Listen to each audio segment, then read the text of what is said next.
Doctor, it's always great to see you. You always bring a lot of insight to us, and you help people at home immensely. I hope you know that. The governor is giving out what seemed like a warning today to youth hockey and to younger people, saying that nearly 40% of new COVID-19 cases are people 30 and under, 300 of those being diagnosed every day. From your perspective, why in this second wave are we seeing younger people impacted versus older people?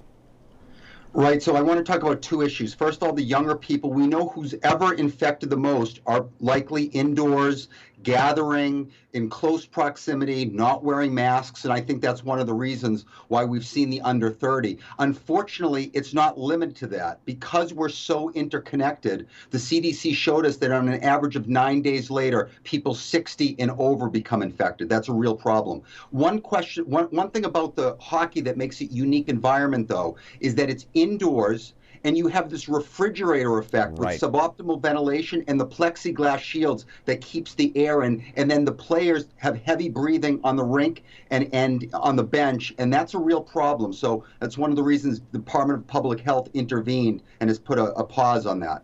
And Doctor, the governor says that a lot of new cases are coming from house parties, social gatherings, and we have talked about this before. What is the recommendation for Thanksgiving this year? What should we all plan for?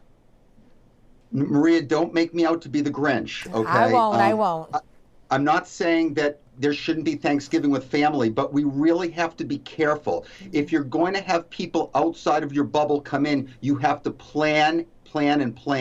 Testing everyone, I think, is very important, but indoor masking, you've heard me talk about this a lot, extremely important. When you're not drinking or eating, you should be wearing a mask, socially distanced at least 6 feet, and the people who are really vulnerable have to think twice about going. And I really suggest that you may have to stay home and sit this one out. But, you know, in the end, it's an individual decision. Okay, Doc, let me ask you this question. In this wave, what are hospitals seeing right now with people who are infected? Is it different than at the beginning of the pandemic? Well, you know, here's the problem, Ed. When we look at first of all at hospitalizations, we're 2/3 of where we were in the summer. But remember, we're just hearing in Massachusetts now we're at 6%. We've hit as high as almost 7% of test positivity. We know that hospitalizations are a lagging indicator, and then deaths are even further along. So the question is, where are we going to be in 2, 3, 4 weeks? I'm really concerned about this. I hesitate to ask you what's the answer to that, if that's the question.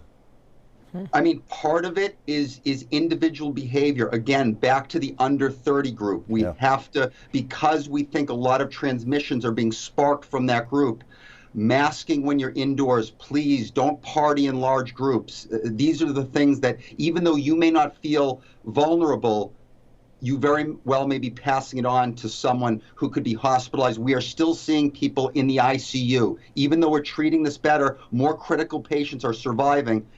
When you're in the ICU for 3 weeks, your life is in the balance, and we're still seeing that. Dr. Ellerin, thank you so much for your expertise and your time. Thank you, Doctor. Be well.